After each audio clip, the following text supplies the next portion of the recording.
السلام علیکم ورحمۃ اللہ وبرکاتہ۔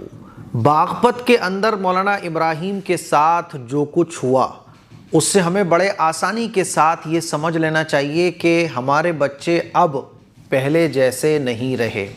جیسے کہ ہم لوگوں کا بچپن گزرا ہے کہ اسکول کی مدرسے کی چھٹی کر لی تو گھر والے الگ پٹائی لگا رہے ہیں، استاذ الگ پٹائی لگا رہے ہیں، سبق میں تھوڑی سی غلطی آ گئی تو گھر پہ بھی پٹ رہے ہیں اور اسکول اور مدرسے میں بھی جا کے پٹ رہے ہیں۔ ٹیچر جب کلاس میں انٹر ہو رہے ہیں تو بچوں کے اوپر ایک خوف طاری ہو گیا، بیت سے ڈنڈے سے پٹائی لگ رہی ہے اور چھپ جا رہے ہیں، گھر والے کوئی توجہ نہیں کر رہے ہیں۔ تو خوف کے ساتھ بچوں کی تربیت اس زمانے میں ہو جاتی تھی، لیکن اب یہ بات ہمیں اچھے طریقے سے سمجھ لینا چاہیے۔ جیسے کہ باغپت کا جو واقعہ پیش آیا اور اس سے پہلے بھی ایک دو واقعات ایسے پیش آئے ہیں کہ پڑھنے والے بچوں نے جو نابالغ ہیں، 15 سال کی عمر، 12 سال کی عمر، ایسے واقعات سننے میں اب آ رہے ہیں کہ ہمیں اچھے طریقے سے سمجھ لینا چاہیے کہ بچے ہمارے اب پہلے جیسے نہیں رہے۔ بچوں کی تربیت بہت سمجھداری سے، بہت دھیان سے، اپنائیت کے ساتھ، پیار اور محبت کے ساتھ کرنے کی ضرورت ہے۔ پہلے کیا ہوتا تھا کہ ہمارے ماں باپ، گھر والے، ٹیچرز ہمارے اوپر سختی کرتے تھے تو خوف کے عالم میں بچے پڑھ لیا کرتے تھے، خوف کی وجہ سے بچوں کی تربیت ہو جاتی تھی۔ لیکن اب ان 15-20 سالوں میں بہت کچھ بدلا ہے۔ اگر آپ اپنے بچوں کی تربیت سختی، ڈانٹ ڈپٹ، پھٹکار، پٹائی کے ذریعے کر رہے ہیں تو اب بچے کے سامنے 100 راستے شیطانی ایسے موجود ہیں جس سے اس کے دل میں آپ کے خلاف دشمنی پنپ سکتی ہے۔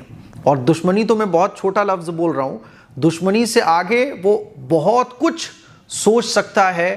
تو آج کل بچوں کی تربیت یہ بہت مشکل ٹاسک بن چکی ہے۔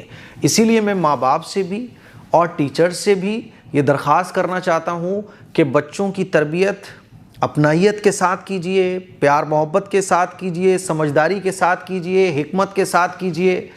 آپ مار کے علاوہ، خوف تھوڑا بہت چلے گا لیکن مار کو تو چھوڑ دیجئے۔ آپ مار کے علاوہ اور حد سے زیادہ مارنا پیٹنا، یاد رکھیے اب ہمارے بچے پہلے جیسے نہیں رہے۔ یہ بات ہمیں اور آپ کو سمجھنا پڑے گی۔ آپ چاہتے ہیں کہ آپ کا بچہ قابل بنے، آپ کا بچہ پڑھ جائے تو پیار، محبت، اپنائیت، سمجھداری، دماغ لگانا پڑے گا۔ آپ کو سوچنا پڑے گا کہ میں اپنے بچے کو کیسے صحیح راستے پر لا سکتا ہوں، کیونکہ اگر آپ نے تھوڑا سا بھی غیر ذمہ داری والا قدم اٹھایا تو 85 راستے اس کے پاس ایسے کھلے ہوئے ہیں کہ اس کے دل میں آپ کے لیے دشمنی آ سکتی ہے اور دشمنی سے بہت کچھ آگے کا وہ سوچ سکتا ہے اور کر سکتا ہے۔ اسی لیے ہمیں اور آپ کو، ٹیچرز کو، پڑھانے والوں کو یہ سمجھنا پڑے گا کہ یہ بچوں کی تربیت، بچوں کو قابل بنانا، بچوں کو صحیح راستے پر رکھنا، یہ بہت مشکل کام آج کل کے ٹائم میں ہو چکا ہے۔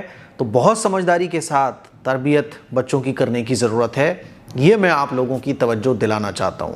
مارنا پیٹنا حد سے زیادہ بہت نقصان دہ آج کل کے ٹائم میں ہو سکتا ہے۔ ہمارے مکتب میں آج بھی میں سمجھ لیں ٹیچرز کو بولتا ہوں، نہیں بھائی بچوں کو نہیں مارو گے آپ، کیونکہ اب وہ ٹائم چل رہا ہے کہ بچے کو اگر آپ مار رہے ہو تو کیا اس کے دماغ میں چل سکتا ہے، آپ کو اس کا گمان اور آپ کو اس کا احساس بھی نہیں ہو سکتا۔ بچہ پڑھے گا نہیں، بگڑنے کے چانسز تو اس کے بہت زیادہ ہیں، سدھرنے کے چانسز نہیں ہیں۔ اب بچے کو سدھارا جا سکتا ہے دماغ لگا کے، سمجھداری، عقل مندی، حکمت، اپنائیت، پیار، محبت، اور اس طرح سے اس کی باؤنڈری کی جائے کہ اس کو لگے کہ آپ اس کے خیر خواہ ہو، اس کو لگے کہ آپ اس کے اپنے ہو۔ یہ آج کل غلطی بہت کر رہے ہیں ٹیچرز اور ماں باپ کہ بچوں کے ساتھ اس طرح سے ریئیکٹ کرتے ہیں کہ بچے کو یہ لگتا ہی نہیں ہے کہ میرے ٹیچرز، میرے ماں باپ، میرے فیملی ممبرز میرے خیر خواہ ہیں۔ اس کو لگتا ہے کہ اس کے دوست اس کے خیر خواہ ہیں، اس کو لگتا ہے اس کی گرل فرینڈ اس کی خیر خواہ ہے، اس کو لگتا ہے کہ جو بگاڑنے والے لوگ ہیں وہ اس کے خیر خواہ ہیں۔ اور یہی وجہ ہے کہ ماں باپ کے لیے بچوں کے دلوں میں نفرت، ٹیچرز کے لیے بچوں کے دلوں میں نفرت آ رہی ہے۔ آپ کو اس پر بہت کام کرنے کی ضرورت ہے۔ باغپت کی جو خبر ہے اس نے ہمیں بہت ایزلی یہ سمجھا دیا ہے کہ اب ہمارے بچے پہلے جیسے نہیں رہے۔ مجھے امید ہے کہ میری ان باتوں پہ آپ لوگ غور کرو گے اور عمل کرو گے۔ اس کلپ کو شیئر کیجئے۔ السلام علیکم ورحمۃ اللہ وبرکاتہ۔